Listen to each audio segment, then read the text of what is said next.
Advika online classes Prayagraj में आप सभी का स्वागत है। दोस्तों, आज हम लोग बिहार एग्ज़ामिनेशन बोर्ड के द्वारा आयोजित क्लास 12 के इतिहास के त्रैमासिक परीक्षा का क्वेश्चन पेपर हल करेंगे। इस पेपर में आए हुए प्रश्न आगामी परीक्षाओं के दृष्टिकोण से अति महत्वपूर्ण है। ये प्रश्न आपको estate 2025, TRE 4, UP, TGT, PGT और उन तमाम परीक्षाओं के लिए महत्वपूर्ण है जिसमें इतिहास विषय से प्रश्न पूछे जाते हैं। तो आइए आज हम इसमें से कुल 70 प्रश्नों को हल करेंगे। आप एक एक प्रश्न देखते जाइए और हल करते जाइए हमारे साथ। जैसे पहला प्रश्न है, इब्न बतूता किस देश का निवासी था? ये प्रश्न कई बार आ चुका है कई परीक्षाओं में और इस परीक्षा में पूछा गया है, तो इसका सही उत्तर हो जाएगा मोरक्को। दूसरा प्रश्न है आपका, हड़प्पा शहर किस पद्धति से बनाया गया था? तो आपको पता होना चाहिए, बहुत ही आसान प्रश्न है, लेकिन कई लोग नगरीकरण देख करके मार देंगे। तो नगरीकरण पद्धति नहीं है, अगर पद्धति पूछा जाए तो ग्रिड पद्धति होगा। तीसरा प्रश्न है, हड़प्पा वासियों को तांबा कहाँ से मिलता था? तो आपको पता होना चाहिए, तो हड़प्पा वासियों को तांबा जो मिलता था वो राजस्थान के खेतड़ी से मिलता था। तो आपका उत्तर हो जाएगा थर्ड का डी, राजस्थान। चौथा प्रश्न है, सिंधु सभ्यता के लोग किस धातु से परिचित थे? तो सिंधु सभ्यता के लोग लोहा से परिचित थे। ठीक है, लोहा हो जाएगा। पांचवा प्रश्न है, हड़प्पा संस्कृति से संबंधित सही कथन चुनिए। जिससे पहला कथन है, वहाँ मातृ देवी की पूजा प्रचलित थी, तो ये सही है। शहरी जीवन था, ये भी सही है। वहाँ जूते हुए खेत के साक्ष्य मिले हैं, ये भी सही है। अर्थात तीनों कथन सही है, तो आपका उत्तर हो जाएगा डी। छठा प्रश्न है, हड़प्पा कालीन स्थल मुंडेगाग कहाँ है? तो बहुत ही आसान क्वेश्चन है ये अफगानिस्तान में मुंडेगाग। सातवां प्रश्न, हड़प्पा सभ्यता में प्रयुक्त मुहरें किस चीज़ से बनी होती थी?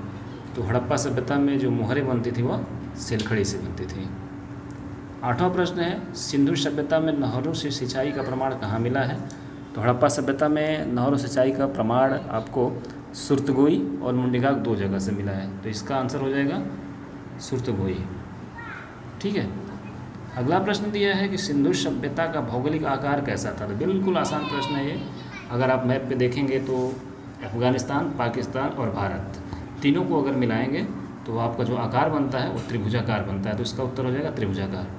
10वां प्रश्न है, किस स्थल का उत्खनन दयाराम साहनी ने किया था? तो ये तो आप सबको पता है कि इसका मोहनजोदड़ो और हड़प्पा 2 स्थानों का उत्खनन 1921 और 22 में किया गया था, जिसमें हड़प्पा का उत्खनन दयाराम साहनी ने और मोहनजोदड़ो का उत्खनन राखल दास बनर्जी ने किया था। तो इसमें आपका सही उत्तर हो जाएगा हड़प्पा। अगला प्रश्न है, अशोक के अभिलेख किस भाषा में लिखे गए थे? तो बहुत ही आसान प्रश्न है ये, प्राकृतिक भाषा में लिखे गए थे। प्रथम तमिल महाकाव्य कौन सा है? तो प्रथम तमिल महाकाव्य महाभारत होगा नहीं, गीता होगा नहीं, रामायण होगा नहीं, तो क्या हो जाएगा? शिल्पाधिकारम हो जाएगा। ठीक है। अगला प्रश्न है, प्रयाग प्रशस्ति किस शासक से संबंधित है? ये थोड़ा सा सोचने वाला प्रश्न है। ऐसे तो समुद्रगुप्त से होगा, लेकिन उस पर अशोक का भी नाम मिलता है, लेकिन आपका सही उत्तर जो होगा वो समुद्रगुप्त होगा। ठीक है। अगला प्रश्न है, किस शासक ने सुदर्शन झील का जीर्णोद्धार कराया था? तो रुद्रदामन ने कराया था जीर्णोद्धार। ठीक। परिवार का मुखिया क्या कहलाता था? तो NCERT क्लास 12 के अनुसार इसका उत्तर हो जाएगा गहपति। परिवार के मुखिया क्या कहते थे उस समय? गहपति कहते थे। वेदों की संख्या कितनी है? तो इसको तो बताना ही नहीं पड़ेगा आपको, वेदों की संख्या 4 है। ऋग्वेद, सामवेद, यजुर्वेद और अथर्ववेद। हर चरित्र किस भाषा में लिखा गया है? तो हर चरित्र आपको पता होना चाहिए संस्कृत में लिखा गया है। प्रभावती गुप्ता, अगला प्रश्न, प्रभावती गुप्त किस गुप्त शासक की बेटी थी? तो ये चंद्रगुप्त द्वितीय की बेटी थी। अग्रहार भूमि किसे प्रदान किया जाता था? अग्रहार भूमि ब्राह्मणों को प्रदान किया जाता था। किसे प्रदान किया जाता था? ब्राह्मणों को प्रदान किया जाता था। ठीक है। चीनी यात्री ह्वेनसांग किस सदी में भारत आया था? तो आपको बताना चाहिए, चीनी यात्री ह्वेनसांग जो हर्ष के समय में भारत आया था, और हर्ष का समय है 7वीं शताब्दी। ठीक। अगला प्रश्न है, व्यापारियों का संघ क्या कहलाता था? ठीक। अगला प्रश्न है आपका, व्यापारियों का संघ क्या कहलाता था? व्यापारियों का संघ कहलाता था श्रेणी। पेरिप्लस किस भाषा का शब्द है? बहुत ही अच्छा प्रश्न है ये। पेरिप्लस ऑफ द एरिथ्रेसी आपने पढ़ा है। ठीक है।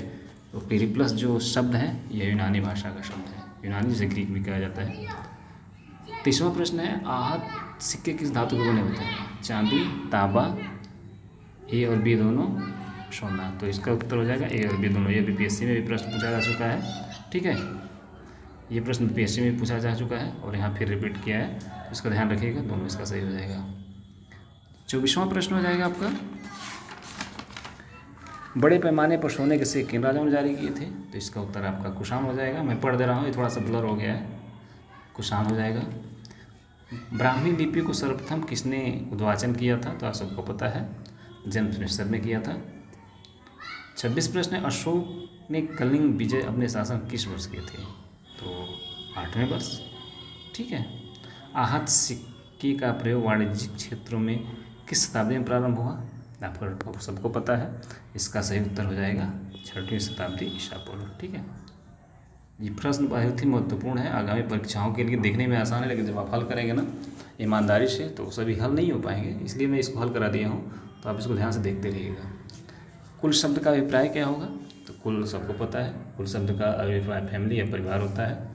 आदि पर्वन, आदि पर्वन ब्रैकेट में है प्रथम अध्याय, किस ग्रंथ संबंधित है? तो यह महाभारत का पहला अध्याय है, ठीक है, सॉरी पहला पर्व है आदि पर्व। इसमें कुल 18 पर्व है, 18 पर्व में पहला पर्व है आदि पर्व, जिसमें 19 भाग और 236 अध्याय हैं। ये किसका भाग है या किस ग्रंथ से संबंधित है? महाभारत से संबंधित है। वैदिक काल में गोत्र से बाहर वैवाहिक संबंध को क्या कहते थे? तो गोत्र से बाहर जो वैवाहिक संबंध स्थापित किया जाता है उसे बहिर्विवाह कहते हैं, ठीक है। अगला प्रश्न है, ध्यान दीजिएगा, 31वां प्रश्न, धर्मसूत्र में कितने प्रकार के विवाह का उल्लेख है? तो धर्मसूत्र में कुल 8 प्रकार के विवाहों का उल्लेख है, जिसमें 4 अच्छे विवाह माने जाते थे और 4 अच्छे विवाह नहीं माने जाते थे, ठीक है। 4 विवाहों में जो उत्तम कोटि के विवाह थे वो ब्रह्म विवाह, दैव विवाह, आर्ष विवाह और प्रजापत्य विवाह थे।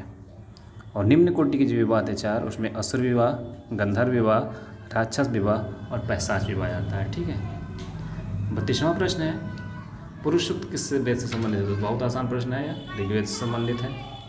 मंदसौर अभिलेख, जिसमें रेशम बुनकरों का श्रेणी का वर्णन है, यह कहाँ मिलता है? तो आपको यह मध्य प्रदेश में मिलेगा, ठीक है। इसका सही उत्तर क्या हो जाएगा? मध्य प्रदेश हो जाएगा। अगला प्रश्न है, निम्न में से कौन शूद्रक की रचना है? अब ये तो अब बता ही देंगे, मृच्छकटिकम है इनकी रचना। मातंग जातक किस भाषा में रचित ग्रंथ है? ये थोड़ा सा ध्यान देना है। मातंग जातक जो है यह बौद्ध धर्म से संबंधित है, तो यह पाली में लिखी गई रचना है, ठीक है। स्त्रियों के लिए धन अर्जन कितने तरीके मनुस्मृति में बताए गए हैं?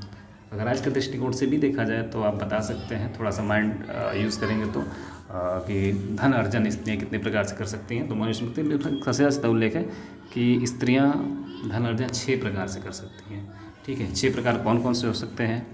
पहला, जो विवाह के समय उनको उपहार मिला है वो उनका धन है।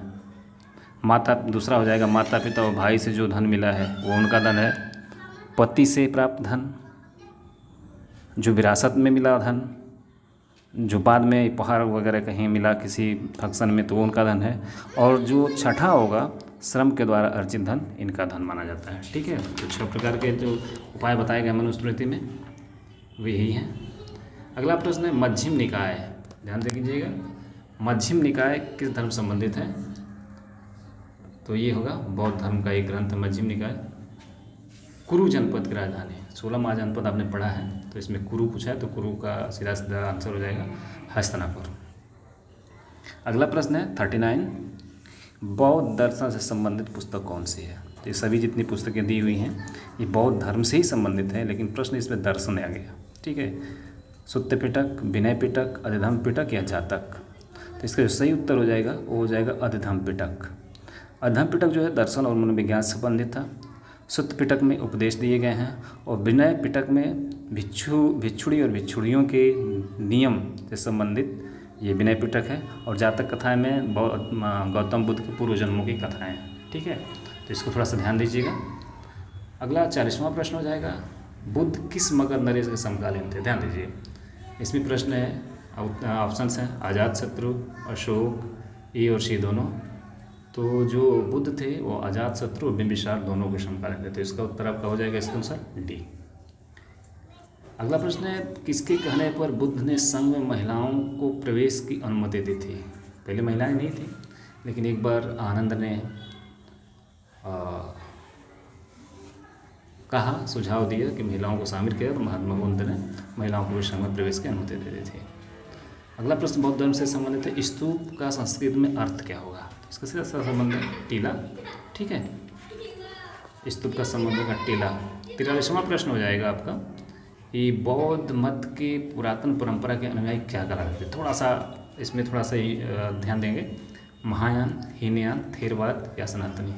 तो पुरातन परंपरा के जो अनुयायी थे उनको थेरवादी कहा जाता था। ठीक है, क्या जाता था? थेरवादी। कैलाशनाथ मंदिर का है तो सबको पता है, लोरा में है। लोथल किस राज्य में है? तो आपको बढ़िया से पता है कि जो लोथल है वह गुजरात राज्य में है।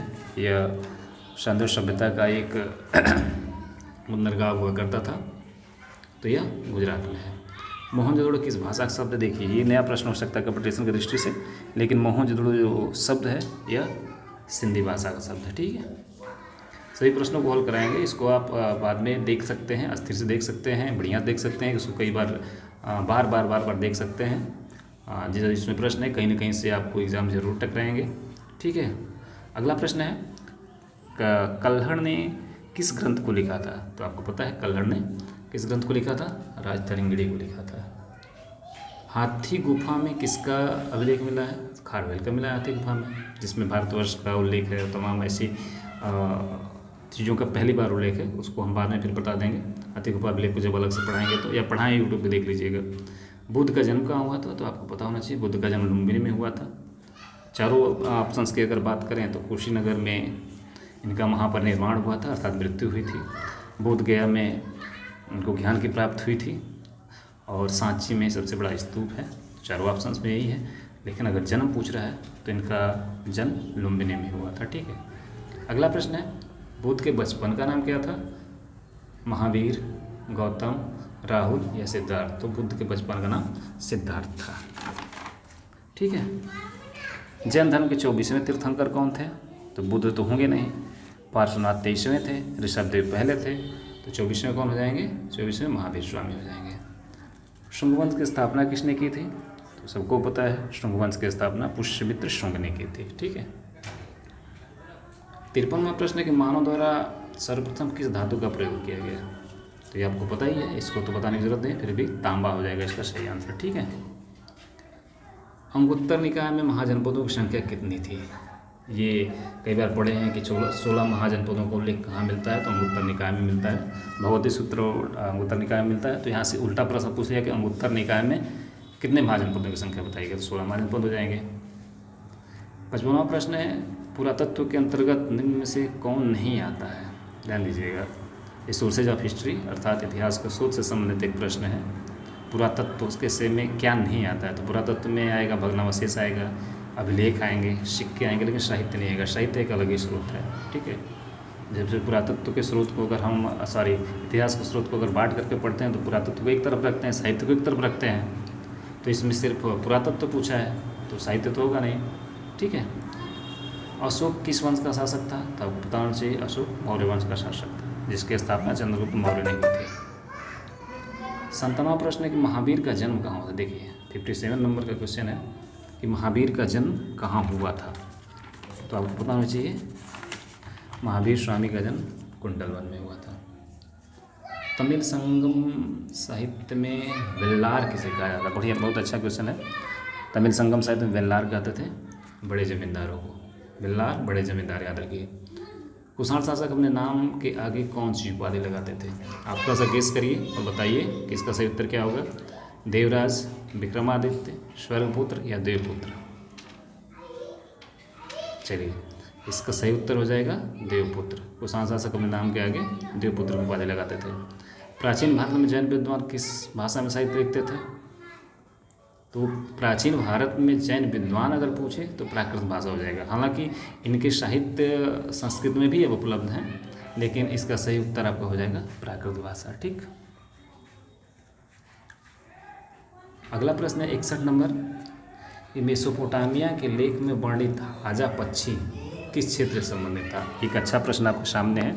हाजा पक्षी, जिसे कुछ लोग मोर बताते हैं, ये किस क्षेत्र से संबंधित था? तो इसका सही उत्तर हो जाएगा मेलुहा। ठीक। अगला 62वां प्रश्न है, मेगस्थनीज किस शासक दरबार में आया था? तो आपको पता है मेगस्थनीज जो पहला राजदूत माना जाता है भारत में आने वाला, चंद्रगुप्त मौर्य के समय में आया था। तमिल संगम साहित्य में उल्वर किसे कहते थे? एक अच्छा प्रश्न। उल्वर, तो जो उल्वर थे वो हलवाहा अर्थात हल चलाने वाले किसान थे, जिन्हें उल्वर कहा जाता था। ठीक है।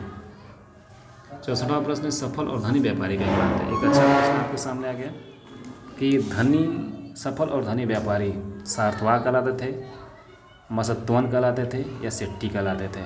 सार्थवाह कभी कभी चरवाहों के ग्रुप को या व्यापारियों के ग्रुप को कहा जाता था, लेकिन NCERT क्लास 12th में को अगर हम देखेंगे तो तीनों को, सार्थवाह, मसत्वन और सेट्टी, तीनों को सफल और धनी व्यापारी कहा जाता है। इसका उत्तर हो जाएगा इनमें से सभी। 65वां प्रश्न है, रोमन साम्राज्य में किस धातु की बहुत मांग थी? तो रोमन साम्राज्य में कपड़े, जड़ी बूटियाँ, मसाले, इन तीनों की मांग बहुत अधिक थी। ठीक है, तो इसका उत्तर हो जाएगा सभी। अगला प्रश्न है, जरथुस्त्र किस देश से संबंधित था? तो इसका उत्तर आप जानते हैं, चीन से था नहीं, यूनान से था नहीं, तो किससे हो जाएगा? ईरान से हो जाएगा। अरस्तु, एक राज विज्ञान का प्रश्न आपके सामने आ गया। अरस्तु कहाँ का किस देश से संबंधित है? तो इसका उत्तर हो जाएगा यूनान से संबंधित है। 68वां प्रश्न है, अवधेय गणराज्य कहाँ स्थित था? तो अवधेय गणराज्य जो था आज का पंजाब और हरियाणा जो आप देख रहे हैं वहीं स्थित था। सातवाहन किस वंश के थे? तो आपको पता होना चाहिए, सातवाहन ब्राह्मण थे सातवाहन। 70वां और आखिरी प्रश्न है, देवगढ़ के विष्णु मंदिर का निर्माण कब हुआ था, अर्थात किसके शासनकाल में हुआ था? तो गुप्त काल के समय इसका निर्माण हुआ था। तो ये थे आज के 70 प्रश्न। इन प्रश्नों को आप कई बार रिवाइज कर लीजिए, देख लीजिए, इनमें से सीधे सीधे प्रश्न आपसे टकरा सकते हैं। आज के लिए इतना ही। अगर ये क्लास अच्छी लगी हो तो आप शेयर कर दीजिए अपने दोस्तों में। आज के लिए इतना ही, फिर मिलेंगे एक अगली वीडियो में। तब तक के लिए धन्यवाद, अपना ख्याल रखिए और पढ़ते रहिए। Thank you.